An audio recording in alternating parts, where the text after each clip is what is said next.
สียง FM 104.5 เมกะเฮิรตซ์ ขอความนอบน้อมจงมีแด่พระรัตนตรัยเจ้าสามประการพระรัตนตรัยองค์ที่หนึ่งคือพระพุทธพระรัตนตรัยองค์ที่สองคือพระธรรมพระรัตนตรัยองค์ที่สามคือพระอริยสงฆ์ข้าพเจ้าขอเคารพนบนอบกราบไหว้พระรัตนตรัยเจ้าถึงสามประการด้วยความเคารพสักการะเป็นอย่างยิ่งขอถวายความเคารพพระมหาเถรานุเถระเจ้าคณะพระสังฆาธิการครูบาอาจารย์ตลอดถึงพระภิกษุหนุ่มสามเณรน้อยจุตนจุองค์ขอเจริญพรศรัทธานาบุญท่านสาธุชนทุกท่านวันนี้ก็เป็นแห่งโอกาสวาระหนึ่งที่อาตมาภาพพระครูปริยัติกิจจาภิวัตรแห่งสำนักวัดพระสิงห์ได้มีโอกาสมาปะกับท่านสาธุชนแห่งครั้งหนึ่งต่างสถานีวิทยุคลื่นพระพุทธศาสนาคลื่นสีขาวแห่งนี้ก็จะได้น้อมนำเอาพระธรรมคำสอนคติธรรมสิ่งที่เป็นประโยชนะในการดำเนินชีวิตพอมอบเป็นธรรมบรรณาการอาหารใจคือกับท่านสาธุชนทุกท่านที่รับฟังรายการจากทางสถานีวิทยุคลื่นพระพุทธศาสนาแห่งนี้ ก่อนอื่นก็ต้องขออนุโมทนาในส่วนของทางสถานีวิทยุโดยการนำของท่านผู้อำนวยการเจ้าหน้าที่ทุกแผนกทุกท่านที่ได้อนุเคราะห์ได้ให้โอกาสอาตมาภาพได้นำเอาเนื้อหาสาระธรรมสิ่งที่เป็นประโยชน์มามอบให้ท่านสาธุชนทางคลื่นพระพุทธศาสนาแห่งนี้นอกจากนั้นก็ได้ถ่ายทอดออกไปทางคลื่นเรียกว่าไปออกไปทางออนไลน์ในทางมัลติมีเดียก็ได้ให้ท่านสาธุชนได้พอในทาง YouTube เป็นแหมช่องทางหนึ่งก็ลิงก์ทางFacebook ตัวทางไลน์ตัวก็นับว่าเป็นสิ่งที่มีประโยชน์เป็นอย่างยิ่งในสถานการณ์ปัจจุบันท่านสาธุชนทั้งหลายหลายผู้หลายคน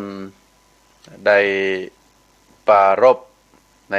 ในการเป็นอยู่ปัจจุบันว่ามีความยากมีความลำบากโดยเฉพาะสถานการณ์การแพร่ระบาดโรคไวรัสเป็นเชื้อไวรัสโคโรนา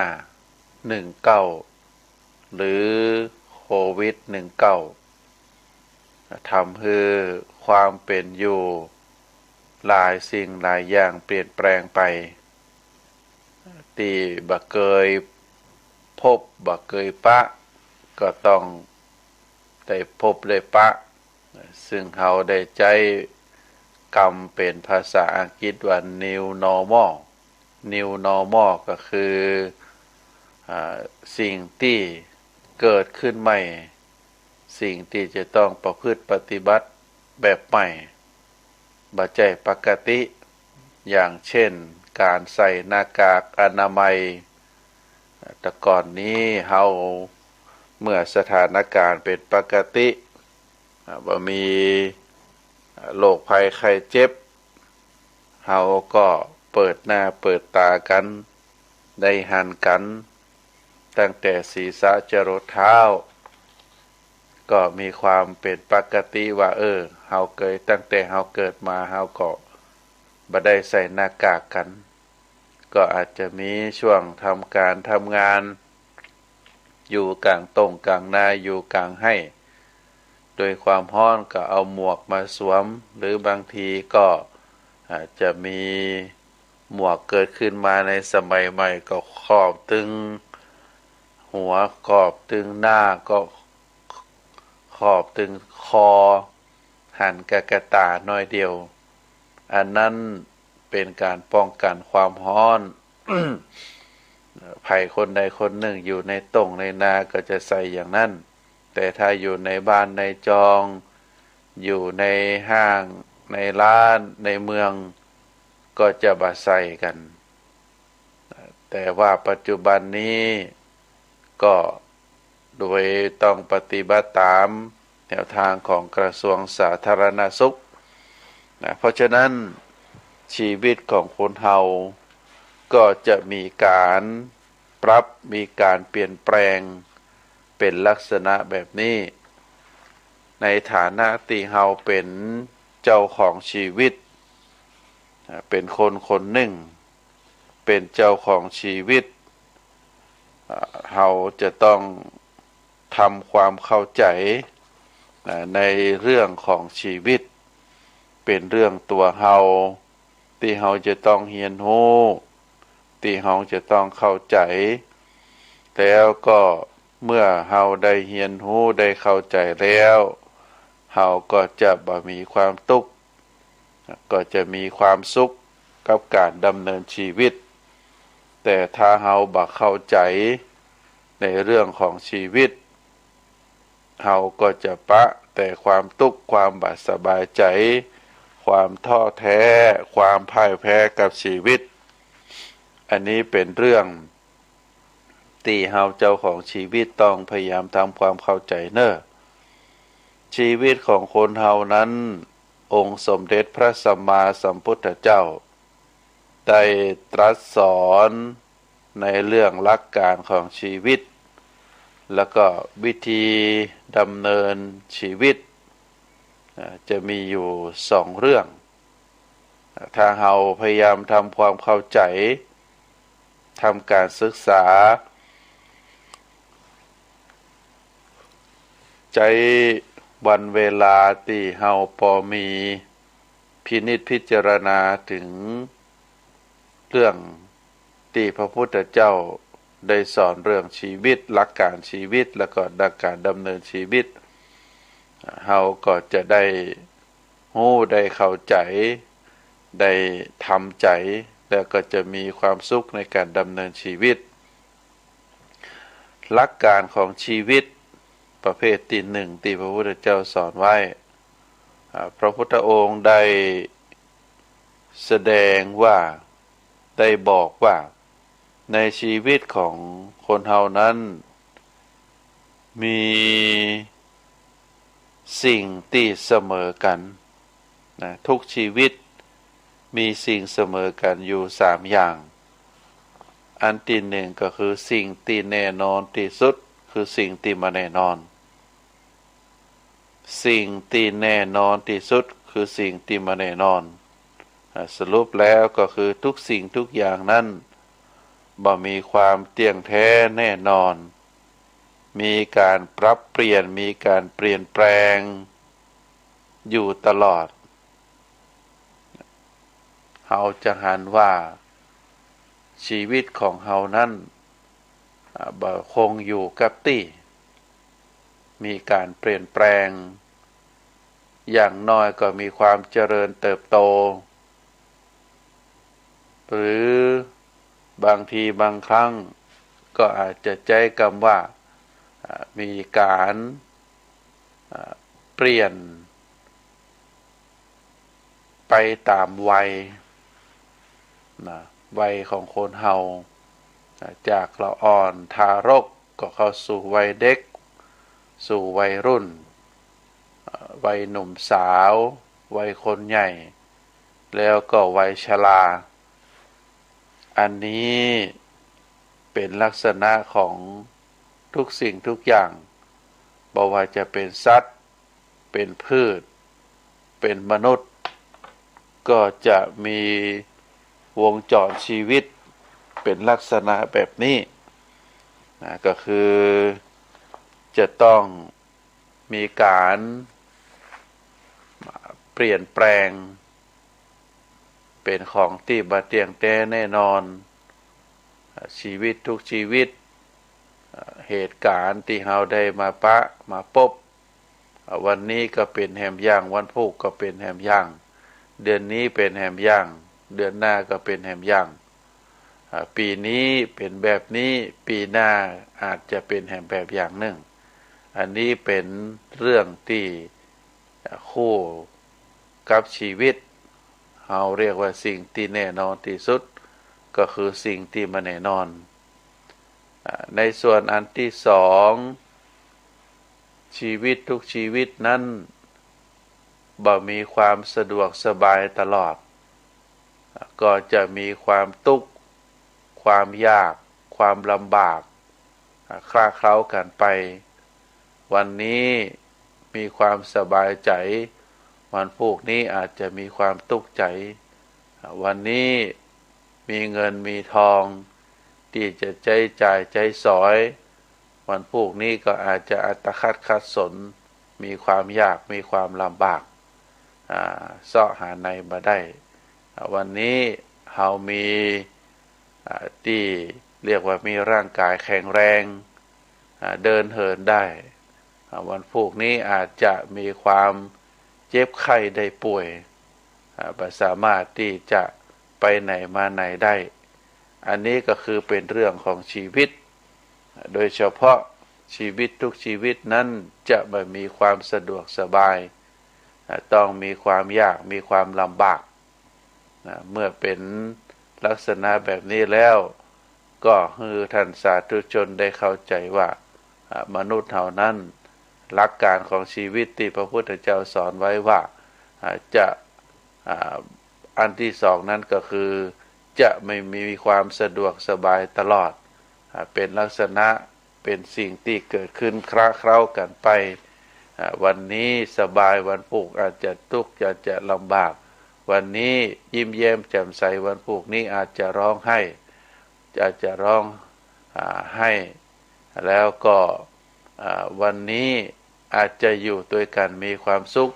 วันพรุ่งนี้ก็อาจจะทะเลาะกันก็ได้เพราะฉะนั้นการดำเนินชีวิตเราก็ต้องเข้าใจในหลักการว่ามันบ่สะดวกสบายมันมีความยากมีความลำบากประการที่สามทุกสิ่งทุกอย่างนั้นก็บ่เป็นไปตามความต้องการของตัวเฮาทุกสิ่งทุกอย่างนั้นจะบ่เป็นไปตามความต้องการของตัวเฮามันเป็นไปตามหลักเกณฑ์เป็นไปตามหลักกรรมเป็นไปตามหลักที่มันจะเป็นเองอย่างเช่นบางผู้บางคนเกิดมาผิวดำก็หันคนผิวขาวก็อยากจะเป็นคนผิวขาวบางคนเกิดมาตัวต่ำหันคนเปิ้นตัวสูงก็อยากจะเป็นคนตัวสูงบางคนเกิดมาเป็นคนตัวตุ้ยหันเปิ้นผอมก็อยากจะผอมบางคนตัวเองพอตัวเองแล้วผอมอยากจะตุ้ยก็อย่างอี้เป็นต้นเมื่อชีวิตมันเป็นลักษณะแบบนี้แล้วมันจะบ่เป็นไปตามความต้องการของเฮาก็เป็นลักษณะว่าแล้วแต่เผ่าพันธุ์แล้วแต่สิ่งที่มันเกิดขึ้นเรียกว่าเป็นชาติพันธุ์ก็ได้อาจจะเป็นบุญบารมีปางก่อนเราระบุบุพเพกตปุญญาตาแล้วแต่คุณงามความดีบุญกุศลที่บุคคลนั้นๆได้สร้างขึ้นมาอย่างอีเป็นต้นบุคคลหน้าตาดีหน้าตาสมส่วนก็มีความพอใจในชีวิตของตนเองแต่พอไปหันคนแห่งคนหนึ่งก็เกิดชอบว่าน่าจะเป็นเช่นนั้นน่าจะเป็นเช่นนี้บางคนหันคนอื่นเปิ่น มีบ้านใหญ่บ้านโตตัวเองมีบ้านน้อยก็มีความต้องการอยากจะเป็นเหมือนเกินเหมือนเพิ่นเพราะฉะนั้นในหลักการก็คือชีวิตทุกชีวิตนั้นจะเป็นไปตามความต้องการของแต่ละผู้ละคนเมื่อหลักการเป็นลักษณะแบบนี้แล้วโดยอันที่หนึ่งก็คือสิ่งที่แน่นอนที่สุดคือสิ่งที่ไม่แน่นอนเมื่อชีวิตมันเป็นเช่นนี้เราก็จะต้องรู้ก็จะต้องเข้าใจในการเปลี่ยนแปลงของชีวิตมันบ่คงแท้แน่นอนเราก็จะต้องทำใจนะอันที่หนึ่งต้องทำใจเมื่อสิ่งใดเกิดขึ้นก็ต้องยอมรับต้องทำใจว่าสิ่งนี้มันเป็นลักษณะแบบนี้มันบ่เที่ยงแท้แน่นอนมันเกิดขึ้นในขณะนี้แหมน้อยมันก็จะหายไปอย่างเช่นโรคโควิดเป็นต้นตอนนี้เราก็ต้องช่วยกันระมัดระวังแต่ว่าโรคนี้ก็อยู่ตัวเราบ่เมินเมื่อมีการฉีดวัคซีนป้องกันแล้วร่างกายทุกคนมีภูมิคุ้มกันมีภูมิคุ้มกันปกป้องแล้วโรคนี้ก็จะจากเราไปก็คือบ่อยู่กับเราตลอดไปมันเป็นหลักสัจธรรมก็คือสิ่งที่แน่นอนที่สุดคือสิ่งที่บ่แน่นอนอันที่สองชีวิตทุกชีวิตนั้นจะมีความยากมีความลำบากบ่มีความสะดวกสบายอยู่ตลอดเวลาอาจจะอยู่ในบ้านหลังใหญ่แต่ก็ยังมีความทุกข์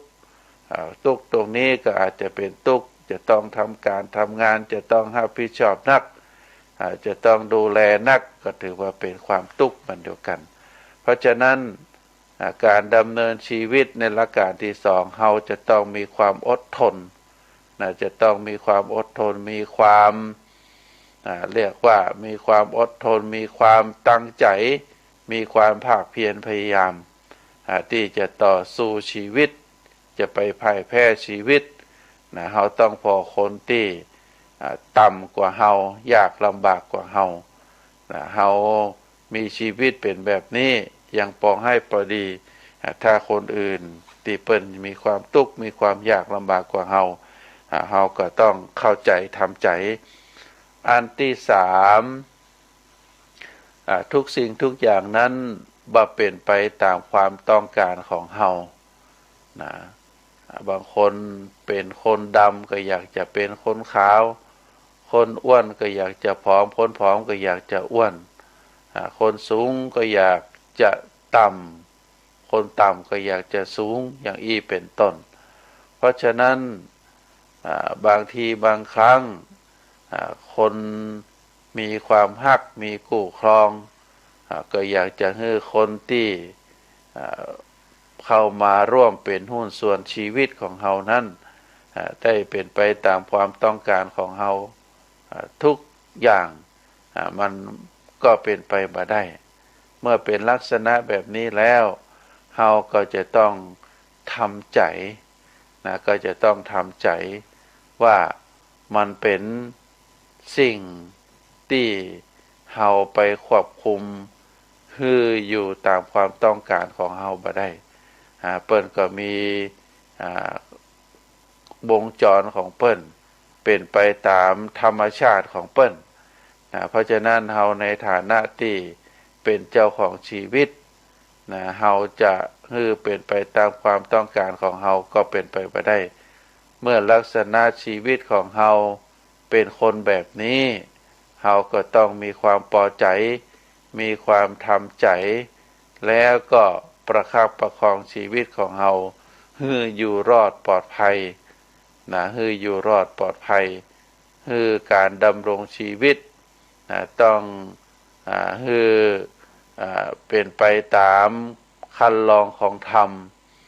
ตามกฎระเบียบตามศีลตามธรรมตามประเพณีวัฒนธรรมเฮาจะบ่ทำนำพาชีวิตของเฮาคือมันฝ่าฝืนเมื่อเปิ่นเป็นการเปลี่ยนแปลงไปตามวัยเฮาก็ต้องทำใจทำตัวเหมาะสมคือ เป็นคนงดงามตามวัยเป็นคนดีตามวัยเมื่อเราเกิดความยากความลำบากขึ้นเราก็ต้องต่อสู้ต้องมีความอดทนนำพาชีวิตให้ดำรงอยู่ต่อไปได้แล้วก็ทุกชีวิตนั้นก็จะบ่เป็นไปตามความต้องการของแต่ละคนอยากจะเป็นจะนั่นอยากจะเป็นเจนี่เกิดความอยากแต่ชีวิตของเฮาตัวเฮามันเป็นลักษณะแบบนี้เฮาจะเปลี่ยนแปลงไปตามความต้องการของเฮาบ่ได้เฮาก็ต้องทำใจนะอันนี้เป็นหลักการของชีวิตเด้อศรัทธาญาติโยมท่านสาธุชนพุทธบริษัททั้งหลาย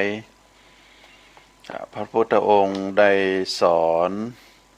คือเราได้เข้าใจในเรื่องเกี่ยวกับหลักการของชีวิตโดยที่คือเข้าใจว่าชีวิตของทุกคนนั้นมีความบาดเตียงแท้แน่นอนสิ่งที่แน่นอนที่สุดก็คือความบ่แน่นอนแล้วก็ทุกคนทุกชีวิตนั้นจะบ่ได้สะดวกสบายมีความยากมีความลำบากมีความทุกข์แล้วก็แห่งประการหนึ่งในหลักการของชีวิตนั้นก็คือเฮาบ่สามารถที่จะถือสิ่งนั้นสิ่งนี้เป็นตัวเฮาเป็นของเฮาคือเข้าใจในเรื่องของชีวิตว่าทุกสิ่งทุกอย่างนั้น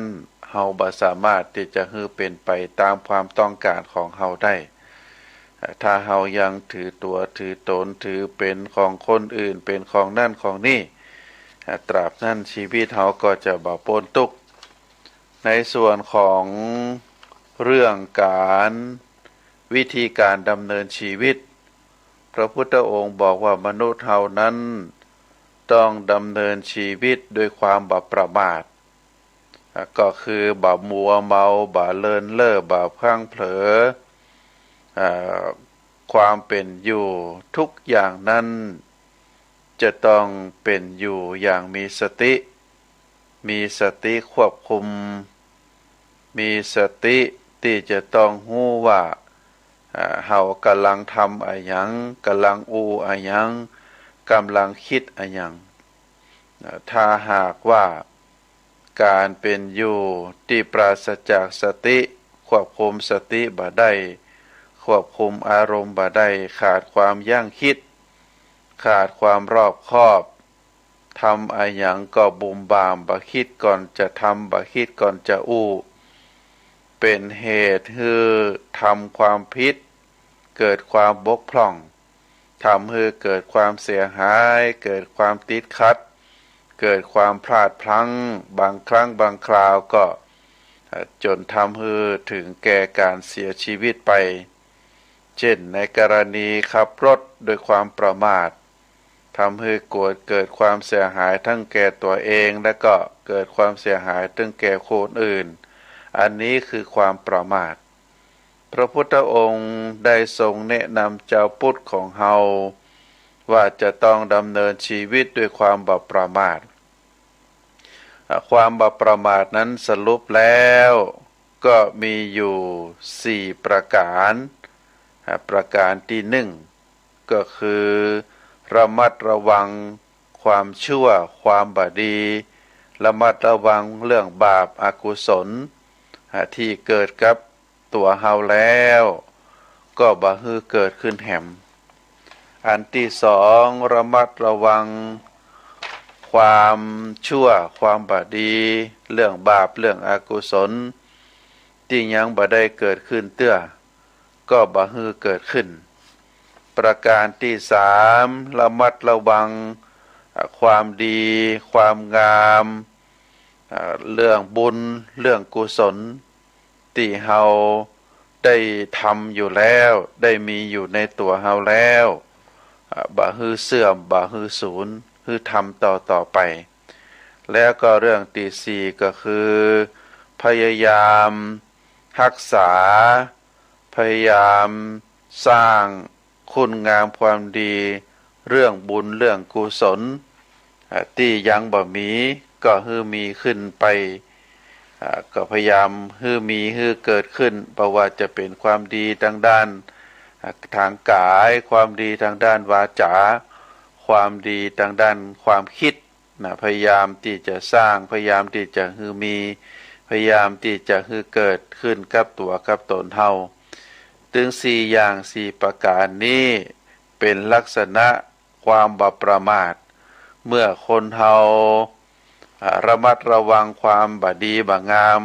บาปอกุศลที่เคยทำเคยคิดเคยอู้แล้วบ่ฮือเกิดขึ้นแหมแล้วก็ระมัดระวังบาปอกุศลความบ่ดีบ่งามทั้งหลายที่ยังบ่เกิดขึ้นเตื้อก็บ่ฮือเกิดกับตัวกับตนบ่ฮือทำบ่ฮือคิดบ่ฮืออู้แล้วก็ระมัดระวังความดีความงามที่เป็นบาปเป็นบุญเป็นกุศลคุณงามความดีที่เกิดขึ้นกับตัวเฮาบอกว่าจะเป็นความดีตั้งกายตั้งวาจาตั้งใจที่มีอยู่แล้วที่เกิดแล้วก็บ่ฮือเสื่อมสูญไปพยายามฮือมีแล้วก็พยายามสร้างคุณงามความดีทั้งหลายฮือมียิ่งขึ้นอันนี้เป็นความบ่ประมาทที่พระพุทธองค์ได้สอนไว้ส่วนประเภทของความบ่ประมาทนั้นมีอยู่3ประเภทเนื้อประเภทที่1ก็คือความบ่ประมาทในวัยประเภทที่2ก็คือความบ่ประมาทในการประกอบกิจหน้าที่การงานแล้วก็ประเภทที่3ก็คือบ่ประมาทในการประกอบบุญประกอบกุศลประการแรกนั้นคำว่าวัยของคนเฮานั้นก็คือช่วงชีวิตช่วงอายุขัยช่วงชีวิตของคนเฮา เปิ้นแบ่งอยู่ปฐมวัยก็คือตั้งแต่วัยเกิดตั้งแต่เฮาเป็นทารกจนถึงอายุ25ปีอันนี้เฮาเรียกว่าปฐมวัยมัชชิมวัยก็คือวัยกลางคนตั้งแต่26ปีจนถึง60ปี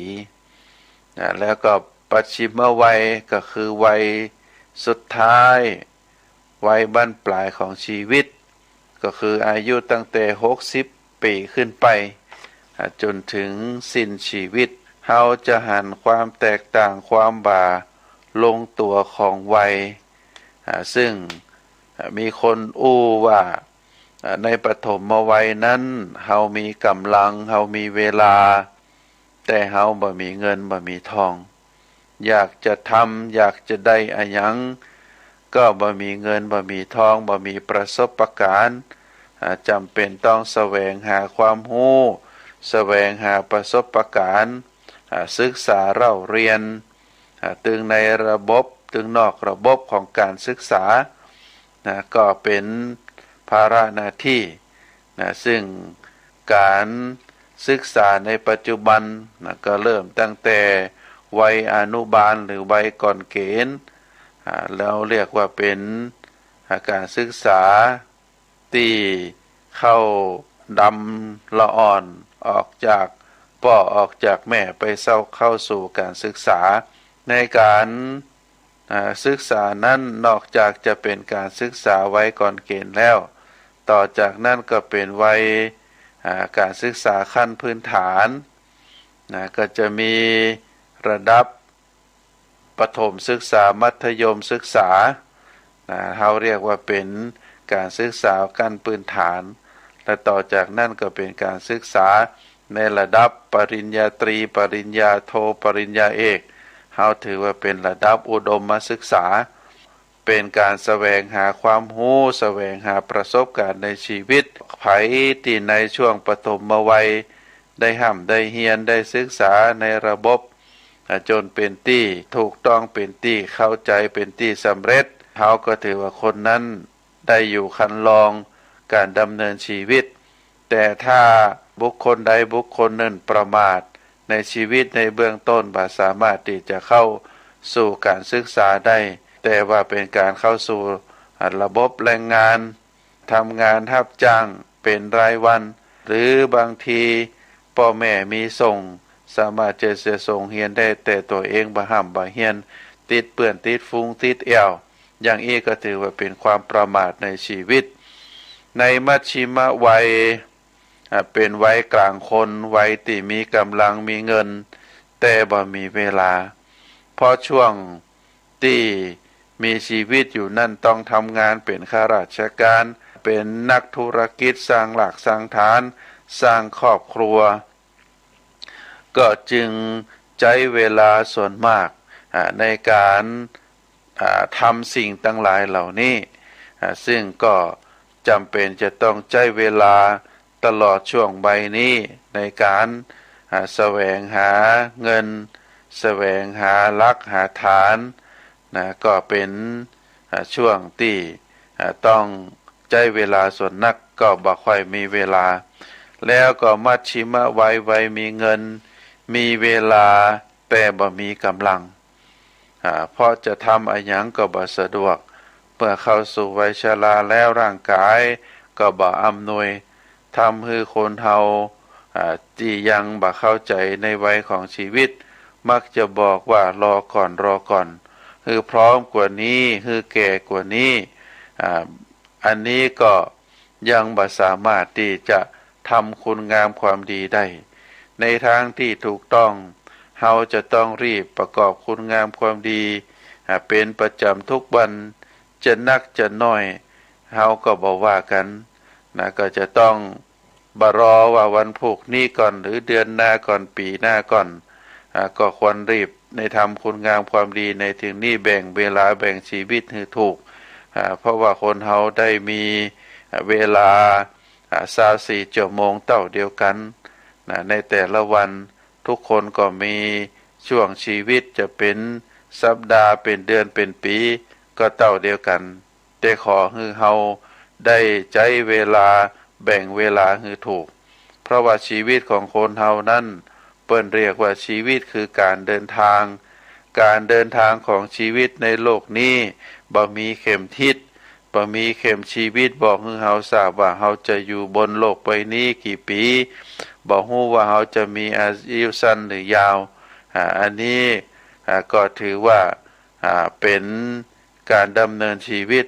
ประการที่สองเฮาก็บ่ฮู้ว่าเฮาจะจากโลกใบนี้โดยโลกอะหยังปัจจุบันการก็ปรากฏว่าเฮาบ่มีทางเลือกบ่ว่าจะเป็นอาหารอากาศที่อยู่ล้วนก็เป็นสิ่งที่ก่อให้เกิดโรคภัยไข้เจ็บทั้งนั้นบางทีเฮาเลือกบ่ได้บางทีเฮาป้องกันโรค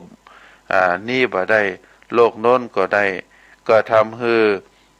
ชีวิตของเฮานั้นมีความเป็นอยู่ทำให้เกิดความยากลำบากได้ประการที่สามเฮาบ่ฮู้ว่าเฮาจะจากโลกนี้ในเวลาไหนกันแน่ทั้งที่ชีวิตเฮามี7 วันมี24 ชั่วโมงเหมือนกันแต่เฮาก็บ่ฮู้ว่าเวลาที่จะดับที่จะตายที่จะจากโลกนี้ไปบ่ฮู้ว่าจะเป็นเวลาเช้าเวลาบ่ายเวลาสายเวลาเย็นกลางคืนก็เลือกบ่ได้ว่าจะดับชีวิตในเวลาใดประการที่สี่สถานที่จะทอดลากลงก็คือเฮาบ่ทราบว่าจะตายที่ไหนตายที่บ้านที่โรงพยาบาลกลางถนนบนบกในน้ำบนอากาศเฮาก็บ่ฮู้บ่ทราบกันวันบ่มีที่ไหนในโลกนี้ที่คนบ่ตายก็ตายกันทั้งนั้นบางคนไปตายในน้ำบางคนไปตายบนถนนบางคนไปตายบนบ้านบางคนไปตายโรงพยาบาลก็แล้วแต่ประการสุดท้ายก็คือตายแล้วเฮาจะไปไหนจะไปเกิดสวรรค์หรือนรกหรือที่ใดๆที่มนุษย์เฮาจะไปบางทีก็ไปเกิดเป็นมนุษย์อย่างเก่าบางทีก็ไปเกิดเป็นสัตว์เดรัจฉานบางทีเฮาก็บ่ฮู้ว่าเฮาจะไปเกิดเป็นพระอินทร์เป็นพระพรหมเป็นเทวดาบ่มีทางที่จะล่วงฮู้ได้แต่ที่ฮู้แน่ๆก่อนดับจิตถ้าจิตใจของคนใดผ่องใสบ่กระวนกระวายตายตาลับหมดห่วงหมดกังวลนึกถึงบุญถึงกุศลก็จะไปสู่สุคติ พระพุทธองค์ได้ตรัสเป็นศาสนาสุภาษิตว่าจิตเตอสังกิริเถสุขติปาติกังขาเมื่อจิตบ่เศร้าหมองก็คือเป็นจิตผ่องใสก็หวังได้ว่าจิตนั้นจะไปสู่สุคติจิตเตสังกิริเถทุกติปาติกังขาเมื่อใดจิตเศร้าหมองเมื่อนั้นดวงจิตดวงนั้นก็จะไปสู่ทุกขติแน่นอนอันนี้เป็นกรรมตำนายที่พระพุทธองค์ได้ตรัสบอกคือพุทธบริษัทว่าทุกชีวิตนั้นเมื่อถึงเวลาที่จะต้องจากโลกนี้ไปเฮาจะนำพาดวงจิตของเฮาไปปฏิสนธิในสถานที่ไหนถ้ามีเมื่อยังมีชีวิตอยู่ได้ประกอบคุณงามความดีเป็นบุญเป็นกุศลบุญกุศลก็จะนำพาดวงจิตดวงนั้นไปปฏิสนธิในสุขติภูมิก็คือเป็นมนุษย์เป็นสัตว์เป็นมนุษย์เป็นเทวดาในสวงสวรรค์แต่ถ้าหากว่ายังมีชีวิตอยู่เป็นจิตที่เศร้าหมองบ่มีบุญบ่มีกุศลมีแต่บาปอกุศลบาปอกุศลก็จะนำดวงจิตดวงนั้นไปปฏิสนธิในภพภูมิต่ำเฮาเรียกว่าทุกขติอันได้แก่สัตว์เดรัจฉานสัตว์นรกเปรตอสุรกายอย่างอี้เป็นต้นเพราะฉะนั้นถ้าตอนที่จะดับจิต